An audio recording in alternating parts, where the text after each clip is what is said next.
So z-scores are one of the first times that we see a formula that we're asked to use, and I get a lot of questions about the z-score and how to use it. People just kind of freak out about this formula. So I want to take a second and just kind of explain what you're going to do. I'm going to kind of draw it out over here. So here's our formula for z-score. And really what you're doing is you're just going to kind of, okay, so usually when you look at a distribution, you put the mean in the middle, right? So that x bar, that's the symbol for the mean. And what we do is we're going to subtract whatever our x value is that we're being asked to solve for. You might ask, what is x? It says, usually a problem says, find a z-score for the number 64. Or in the example of this question down here, it says, Gerald Ford lived to be 94. Using z-scores, what would be considered unusual? So we would use the 94 here for the x value. You'll see that in a minute. But you're going to take that x value that's given to you in the problem, subtract it from the mean, and then, so really what's happening there is, so we have some mean and we just ask ourselves, are we above or below the mean, right? So if we're above the mean, we might say be somewhere up here. So if we are above the mean, say our x value is right here, when we do x minus x bar, what we're doing is finding this distance, right? Again, if it's below, it's going to be something similar. Let's say it's some value right here. You might find this distance, right? So you're taking your x value and subtracting it from the mean. If you are above the mean, you're going to get a positive number. And if you're below the mean, you're going to get a negative number. And then what it asks you to do is just divide that by the standard deviation to find out how many standard deviations above or below the mean you are. So that's kind of the logic behind the formula. Sometimes seeing it written out graphically might help you. All right, so let's get into this problem. It says, looking at the lifespan of U.S. presidents, with the most recent being George H.W. Bush, who is deceased. All the other presidents are currently still alive. The average age of a president at his death was 71.43, with a standard deviation of 12.41. It says President John F. Kennedy was 46 when he was assassinated. What is the difference between his age and the average lifespan of a president?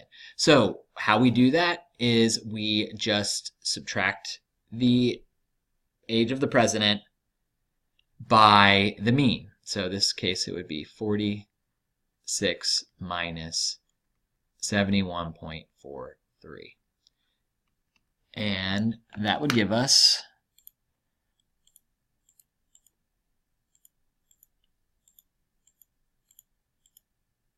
negative 25.43.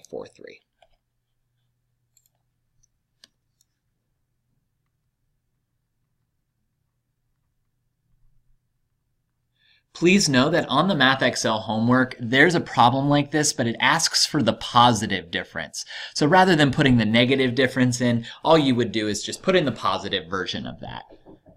This one says, how many standard deviations is that from the mean? So this is where we start to key into this idea of a z-score. So we know that the total distance between the age that JFK died and the average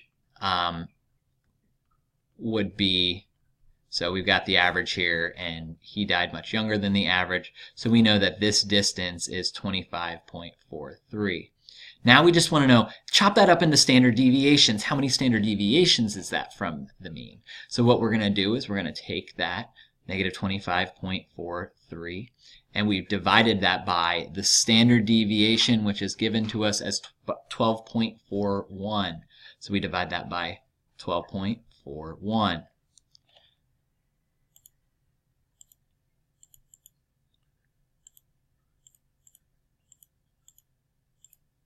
All right, so it's negative 2.05. Let's round that 2 decimal places.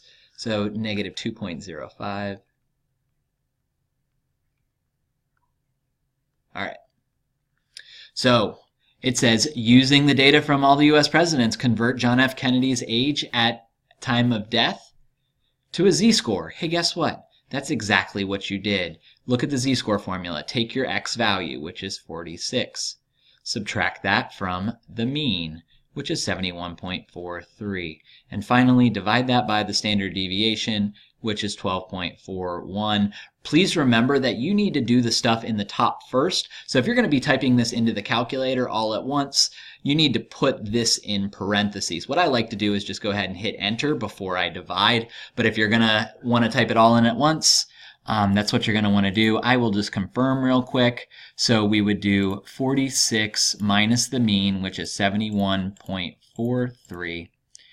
Hit enter, and then we would divide that by 12.41. And you really see that steps A and B just kind of walked us through how to get that z-score, which was negative 2.05, the exact same thing. So again, this is just kind of baby steps for how to find a z-score.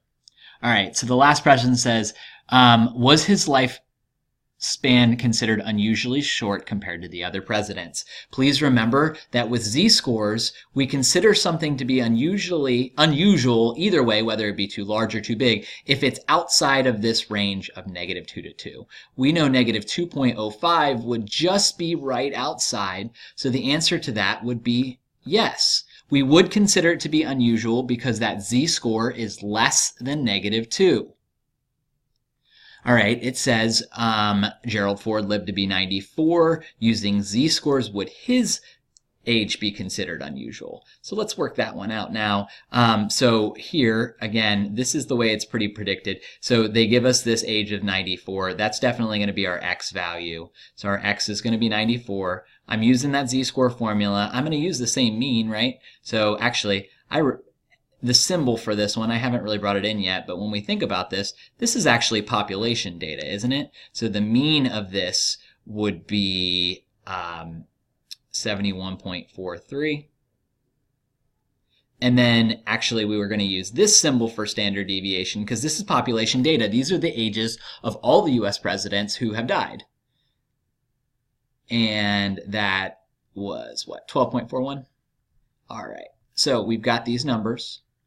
I know that these symbols look different than what I have up there, but the z-score using population data is the exact same thing. Take your x value, subtract your mean, and divide it by your standard deviation. So we're going to do that here. So our z-score for the age of 94, you will see this from time to time. This just says calculate a z-score for the age 94. We put the 94 here. We're going to subtract it from the mean, which is 71.43. And then we would divide that by the standard deviation, which is 12.41. All right, let's go through this one. Oops, sorry. I'm going to have to move my calculator a little bit. So it's going to be 94 minus 71.43. Make sure you hit enter there, and then divide by 12.41. 1.82. 1.82. Sorry about that, writing with the wrong side of the pen. So the z-score for Gerald Ford's presidency, or for Gerald Ford's age, is 1.82. The question asks, would that be considered unusual? Let's go back up here to our table. Would 1.82 be inside this range or outside of it? So I think 1.82 would probably be somewhere about right here, right? Because we have 0 in the middle, just be to the left. And so we would say no, right? So I think for this one we would say no, because that number would have to be bigger than 2 for me to be considered unusual. Again, I hope this helps clarify z-scores. If you have any other questions, please don't hesitate to reach out.